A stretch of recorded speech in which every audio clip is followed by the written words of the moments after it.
How are you, bete? I hope all of you are fine. Today we will start with articles. Articles is an important part of our language, and article seems to be very easy. Just try to follow it.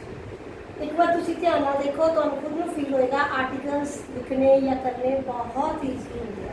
ਠੀਕ ਹੈ, articles ਕੀ ਹੈ? Article ਉਹ ਛੋਟਾ letter ਜਾਂ ਉਹ word ਹੈ ਜਿਹਨੂੰ use ਕਰਕੇ ਆਪਾਂ ਆਪਣੇ ਸੈਂਟੈਂਸ ਨੂੰ ਕੰਪਲੀਟ ਕਰਦੇ ਹਾਂ। ਜਿਵੇਂ ਕਿ ਫॉर एग्जांपल ਦੇਖੋ, ਦਿਸ ਇਜ਼ ਆ ਬੁੱਕ। ਹੁਣ ਦੇਖੋ ਆਰਟੀਕਲ ਕੀ ਹੈ? ਆਰਟੀਕਲ ਇਹਦੇ ਵਿੱਚ ਕੀ ਹੈ? ਜਿਸ ਚੀਜ਼ ਤੋਂ ਜਿਹੜੇ ਸਾਨੂੰ ਦੱਸਦੇ ਆ ਕਿ ਦਿਸ ਇਜ਼ ਆ ਬੁੱਕ। ਇਹ ਸਿੰਪਲ ਸੈਂਟੈਂਸ ਹੈ। ਸਿੰਪਲੀ ਸਿੰਗਲ ਫਾਰਮ ਵਿੱਚ ਆਪਾਂ ਯੂਜ਼ ਕਰਦੇ ਹਾਂ। ਠੀਕ ਹੈ, ਮੇਨਲੀ ਆਰਟੀਕਲਸ 3 ਟਾਈਪਸ ਦੇ ਹੁੰਦੇ ਨੇ, and the. First of all ਆਪਾਂ ਮਤਲਬ ए ਬਾਰੇ ਪੜਾਂਗੇ। ਠੀਕ ਹੈ, ਇਹ ਹਰ ਸਿੰਗਲ ਚੀਜ਼ ਨਾਲ ਯੂਜ਼ ਹੁੰਦਾ ਹੈ। ਜਿਵੇਂ ਕਿ ਏ ਬੁੱਕ, ਕਾਰ, cheese, banana, potato, boy, girl, man, women, whatever thing। मतलब चीज़ की होनी चाहिए है, सिंगल होनी चाहिए है। हर सिंगल नाउन नाल, जिवें कि आप नाउन नहीं कह सकते क्योंकि बुक कुछ कार चीज ये अपने नाउन नहीं। हर सिंगल नाउन नाल की यूज होता है ए मतलब अ। ठीक है, एंड हुण एंड वास्ते तुहानूं छोटी जी चीज़ एक जाननी पेगी। एंड कित्थे कित्थे यूज होता है? इंग्लिश लैंग्वेज विच 5 वॉल्स है। 5 walls किहड़े किहड़े uh? A, E, I, O, you. जिस तरह अपने हथ दियां 5 ਉਂਗਲਾਂ ने, उस तरह ही इंग्लिश लैंग्वेज विच 5 वॉल्स होंदे। ए, ई, आई, ओ, यू।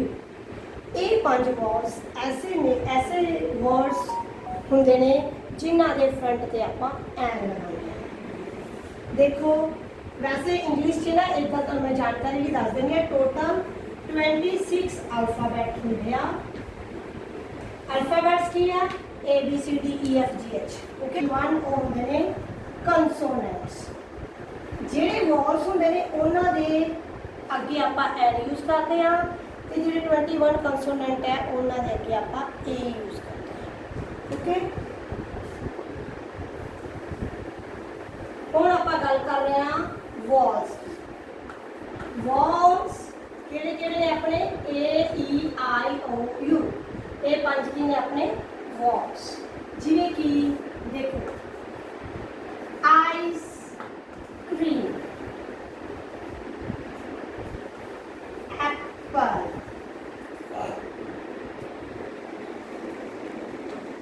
अम्ब्रेला, एग,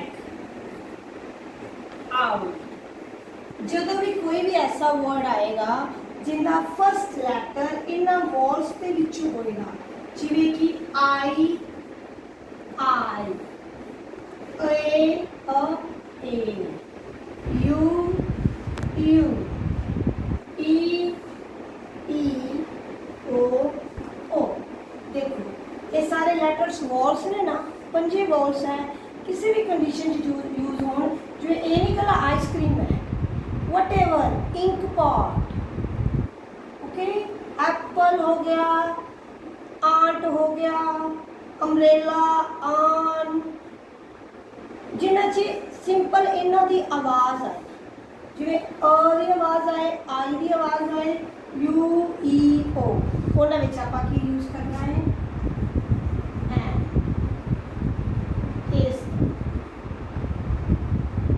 ठीक है, ये सी अपना आर्टिकल एंड। ਹੁਣ ਇੱਕ ਵਾਰ ਮੈਂ ਕੁਝ ਵਰਡਸ ਦੇਖਦੀ ਹਾਂ, ਤੁਸੀਂ ਸੈਲਫ ਇਵੈਲੂਏਟ ਕਰੋ ਕਿ ਇਹਨਾਂ ਵਿੱਚ ਕੀ ਆਊਗਾ। ਠੀਕ ਹੈ, dash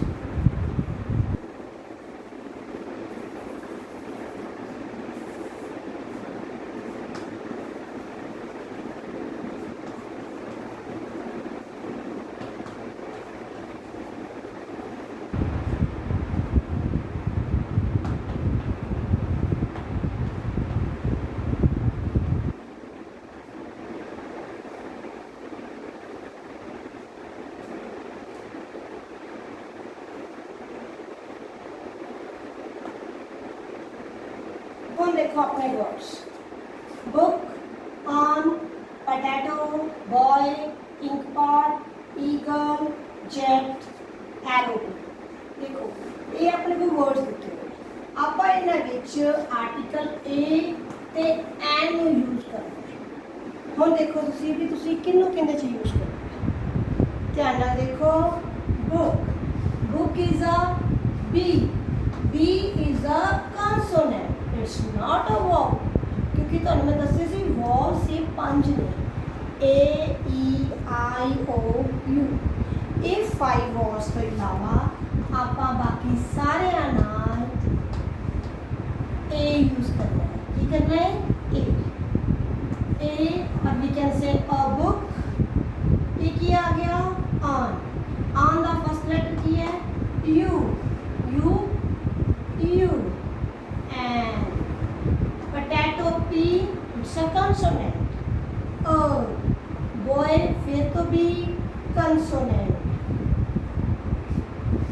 ink pot I, it's a wall and E is also a wall and J is a consonant, so we have to use a। aeroplane A is a wall, so we have to use an। okay student, I hope all of you understood it। now come to our article D। practice it at home, okay, you will easily understand it। article D article ਆਪਾਂ ਕਦੋਂ use ਕਰਨਾ ਹੈ? ਦੀ article ਉਦੋਂ use ਕੀਤਾ ਜਾਂਦਾ ਹੈ ਜਿੱਥੇ specific known ਹੁੰਦਾ ਹੈ, ਜਾਂ ਤੁਸੀਂ ਕਹਿ ਸਕਦੇ ਹੋ ਪ੍ਰੋਪਰ ਨਾਊਨ, ਜਿਵੇਂ ਕਿ ਕੋਈ ਵੀ ਸਪੈਸ਼ਲ ਚੀਜ਼ ਹੋ ਜਾਏ ਆਪਣੀ, ਗੰਗਾ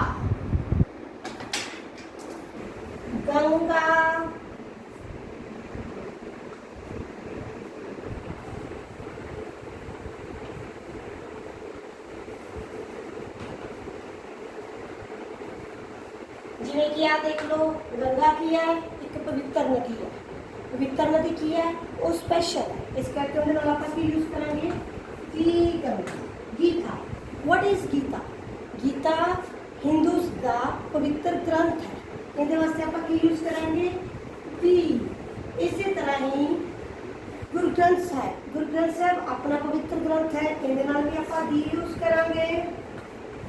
ठीक है, इसी तरह होर भी कुछ चीज़ां जिवें the sun, the moon, the stars, the sky, मतलब कुछ भी चीज़ां जिहड़ियां कि बिल्कुल स्पैसीफिक है, उन्हां वर्गा होर नहीं है, उन्हां विच आपां दी वरतों करदे। ओके राजे, चलो ठीक है, पता लग गया सब नूं। सेंटेंसिस लिखदी हां जिन्हां 'च आपां देखना है कि किहड़ा किहड़ा आर्टिकल यूज होएगा। तीनों आर्टिकल्स यूज करने आपां उन्हां विच a and the. I want dash kite. ठीक है, गंगा, दी Ganga is dash sacred river।